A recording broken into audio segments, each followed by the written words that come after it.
Now, your 13 First Alert weather forecast.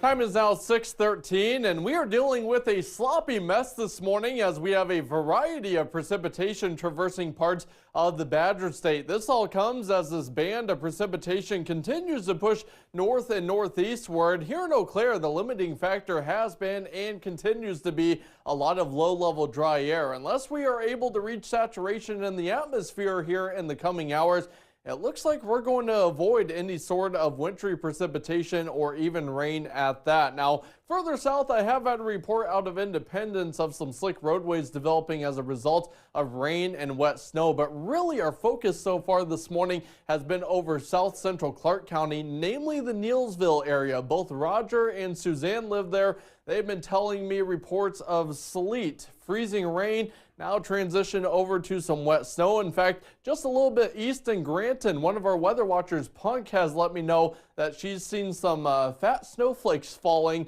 and now that's transitioned back over to some sleet. We're likely to see some light to snow accumulations before it's all said and done, not only over parts of Clark County, but even down into Jackson County. These areas are where those temperatures have been allowed to cool down to around the freezing mark. For the rest of us, we've hovered in the mid and upper 30s through the night, and that's why we haven't really seen too much in the way of wintry precipitation, but that could change here in the coming hours. In the meantime, though, we've got quiet weather out on Hastings Way from our Nicolay Bank Skycam. Our temperature here in the city is at 36 degrees, mainly cloudy skies, a light wind at 7 miles per hour. And here it is, our dew point only in the upper teens. If we want to see any sort of precipitation, this has to get a lot closer to our air temperature. So does that relative humidity, which stands at 50%. The main weather system is located over eastern Nebraska this morning, but really the driver for this northern extent of precipitation has to do with an upper level disturbance that's going to be sliding over northern Iowa. As it does so, that may increase our moisture content a little bit more. To what degree remains uncertain. Unfortunately, it's just going to be a wait and see situation this morning. I'll be keeping a close tab on it for you.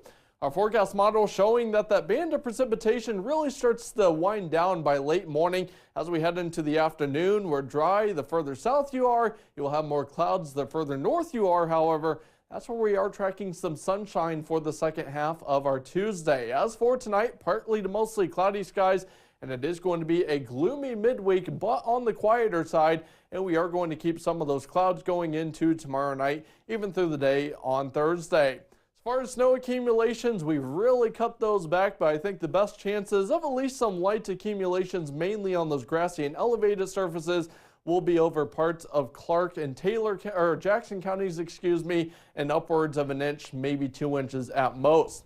Our high temperature today up to around 40 degrees. We're up to around 38 tomorrow, and seasonable temperatures take us through the rest of the week.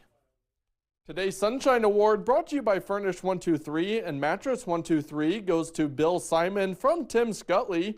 Tim writes, for the last 5 years, Bill Simon has been the leader of a brass quintet that plays a local memory in elderly care facilities. He arranges the music, organizes the folders for his fellow musicians, contacts the facilities to schedule performances, and coordinates the musicians. Bill deserves the Sunshine Award because of his dedication to providing musical programs for the elderly members of our community. If you would like to nominate someone for the Sunshine Award, send us an email or head to our website at weau.com.